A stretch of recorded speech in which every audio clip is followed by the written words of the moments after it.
Hello friends, welcome. आज आपण इथे महाराष्ट्र जीवन प्राधिकरण 2026 ची जी रिक्रुटमेंट आहे त्यासाठी जनरल नॉलेजचा जो कॉमन सब्जेक्ट आहे त्यासाठी आज topic 40 India's role in global platform like UN, SAARC and BRICS इसके याची आपण एमसीक्यूज इथे सॉल्व्ह करणार आहे. ठीक आहे. आणि हा आपला 40 टॉपिक्स आहे प्लस MJP चे 10 ते 12 टॉपिक्स मीन्स टोटल आपले 50 व्हिडिओज जे आहेत ते आता ऑनलाईन प्लॅटफॉर्मवर आहेत, युट्यूबला आहेत. ज्यांनी आतापर्यंत ते व्हिडिओज नाही बघितले ते पण व्हिडिओज बघून घ्या मीन्स जेणेकरून तुम्हाला एक्झाममध्ये हेल्प होणार. ठीक आहे. याच्यानंतर जे आहे ते आपण काही इम्पॉर्टंट एमसीक्यूज सॉल्व्ह करणार आहे जे 25 एमसीक्यूज एक्झाम पॅटर्न नुसार आपण सॉल्व्ह करणार आहे पूर्ण मिक्स जे एक्झाम करिता इम्पॉर्टंट राहणार तर ते आपण जे आहेत उद्यापासून आपण इथे ते स्टार्ट करणार आहे. तर ज्यांनी आतापर्यंत चॅनलला सबस्क्राईब नाही केलं ते चॅनलला सबस्क्राईब करून घ्या मीन्स नोटिफिकेशन थ्रू तुम्हाला सर्व व्हिडिओज मिळून जाणार आणि व्हिडिओला एक लाईक सुद्धा. तसंच जनरल नॉलेजची बघा जीके जीएसची वन लाइनर पीडीएफ सुद्धा अवेलेबल आहे. ज्यांना पण जीकेचं पूर्ण कन्सेप्ट रीड करायचं असेल याच्यामध्ये वन लाइनर्स थ्रू दिलेले आहेत. ज्यांना पण पीडीएफ हवी असेल व्हॉट्सअप नंबर दिलेला आहे, व्हॉट्सअपला मेसेज करून पीडीएफ तुम्ही परचेस करू शकता. तर चला स्टार्ट करूया. इथे आपण India's role in global platform like UN, SAARC, ब्रिक्सचे काही एमसीक्यूज. तर बघा फर्स्ट क्वेश्चन आहे India become a member of the United Nation in. भारत संयुक्त राष्ट्रसंघाचा सदस्य कधी झाला तर बघा ऑप्शन आहे 1945, 1946, 1947, 1950. तर करेक्ट आन्सर येईल सेकंड 1946. ठीक आहे. India join the UN on 30 October 1945 but formal and active participation began in 1946. Therefore in examination 1946 considered the safest answer. Okay.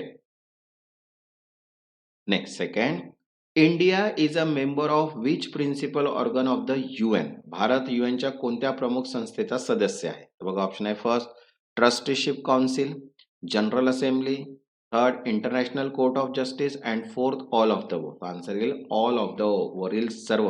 विश्वस्त परिषद, महासभा आणि आंतरराष्ट्रीय न्यायालय. Because India is a member of the UN general assembly, participate in trusteeship council and recognize the jurisdiction of the International Court of Justice.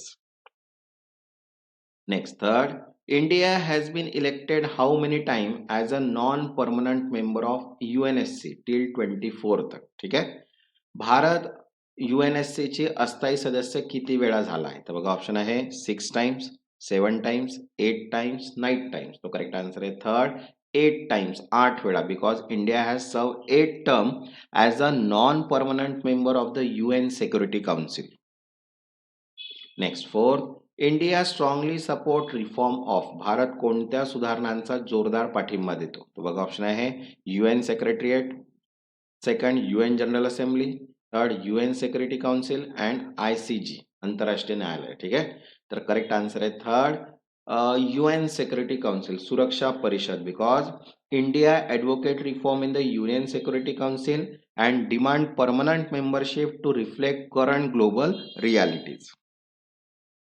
Next fifth, SAARC was establish in. सार्कची स्थापना कधी झाली तर बघा ऑप्शन आहे फर्स्ट 1983, 1985, 1990 अँड 1992. तो correct answer येईल second 1985. Because SAARC was formally establish in 1985 during the Dhaka summit.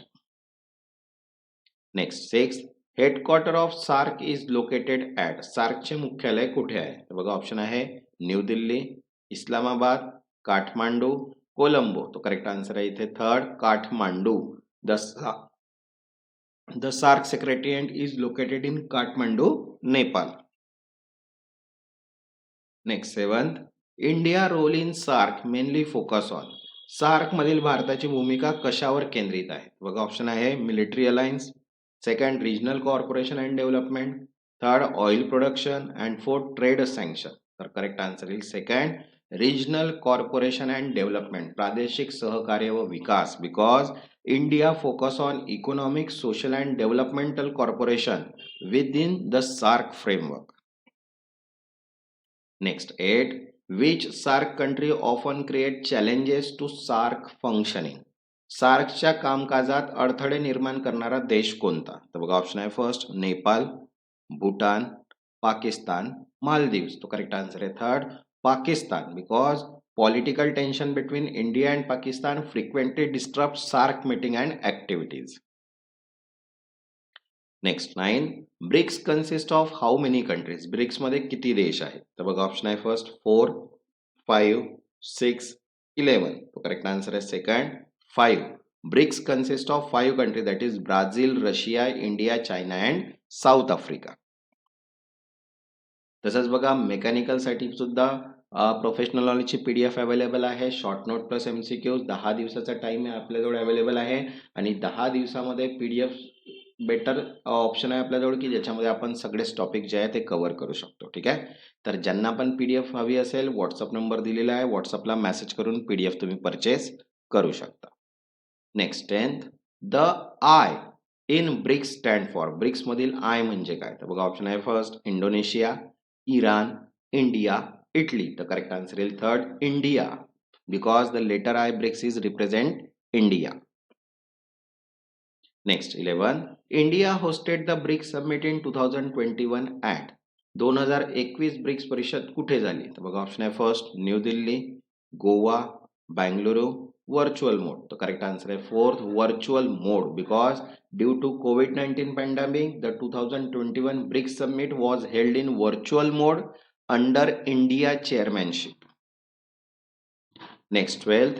New Development Bank NDB is associated with. NDB कोणाशी संबंधित आहे? तर बघा ऑप्शन आहे first UN, IMF, BRICS, SAARC. तर करेक्ट आन्सर येईल थर्ड BRICS. ठीक है. The new development bank was established by BRICS countries to support infrastructure and development project. Next 13. Headquarter of NDB is located in. NDB चे मुख्यालय कुठे आहे? तर बघा ऑप्शन आहे first New Delhi, Beijing, Moscow, Shanghai. तो करेक्ट आन्सर आहे four Shanghai, because the headquarter of new development bank is located in Shanghai, China. Next 14. India role in BRICS mainly include. BRICS मधील भारताची भूमिका काय आहे? तर बघा ऑप्शन आहे first military corporation, second development finance and multipolar world, third oil pricing and fourth border security. तो correct answer येईल second development finance and multipolar world, विकास वित्तपुरवठा व बहुध्रुवीय जग, because India promote development financing support the idea of multipolar global order with BRICS. Next 15. Which of the following is not an objective of BRICS. खालीलपैकी ब्रिक्सचे उद्दिष्ट नाही कोणते? तर बघा ऑप्शन आहे first south south corporation, second reform of global financial institution, third promotion of multipolar world and fourth formation of military alliance. तर correct answer येईल fourth formation of military alliance, लष्करी युती, because BRICS is an economic and political grouping, not a military alliance. Next 16. India contribute troops mainly under UN for. Bharat UN अंतर्गत सैन्य कशासाठी पाठवतो? तर बघा ऑप्शन आहे first trade mission, second peace keeping operation, election monitoring and economic survey. तर correct answer आहे second peace keeping operation, शांतता राखीव मोहीम, because India is one of the largest contributor of troop to UN peace keeping operations. Next 17. India stands in UN emphasise. UN मधील भारताची भूमिका कशावर भर देते? तर बघा ऑप्शन आहे first isolationism, third colonial expansion, third peaceful coexistence and multilateralism and fourth trade war. Correct answer आहे third peaceful coexistence and multilateralism, शांततापूर्ण सह अस्तित्व व बहुपक्षीयता, because India support peaceful coexistence, multilateralism and international cooperation at the UN. Next 18. Which platform is often called inactive due to political tensions. राजकीय तणावामुळे निष्क्रिय ठरलेला मंच कोणता? बघा ऑप्शन आहे first BRICS, UN, WTO, SAARC. तर करेक्ट आन्सर येईल fourth SAARC.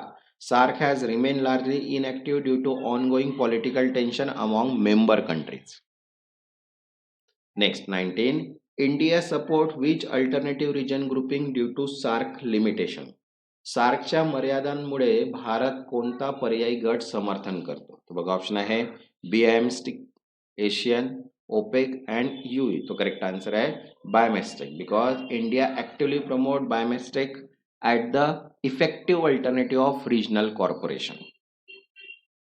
Next 20 overall India role in global platform aims to जागतिक मंचावरील भारताचा उद्देश काय आहे? तर बघा ऑप्शन आहे first dominate world politics, second promote cooperation and peace and development, third withdraw from multilateralism and fourth from exclusive alliance. तो करेक्ट आन्सर येईल इथे second promote corporation peace and development सहकार्य शांतता व विकास because India foreign policy focus on corporation peace inclusive growth and global development. तसंच बघा general awareness, Marathi व्याकरण, mechanical, Jeevan authority act, JE civil accounts आणि इलेक्ट्रिकल सगळ्याच पीडीएफ अवेलेबल आहे. ज्यांना पण पीडीएफ हवे असेल व्हॉट्सअप नंबर दिलेला आहे, व्हॉट्सअपला मेसेज करून पीडीएफ तुम्ही परचेस करू शकता. ज्यांनी आतापर्यंत चॅनलला सबस्क्राईब नाही केलं ते चॅनलला सबस्क्राईब करून घ्या. मीन्स नोटिफिकेशन थ्रू तुम्हाला सर्व व्हिडिओज मिळून जाणार. तेव्हापर्यंत धन्यवाद.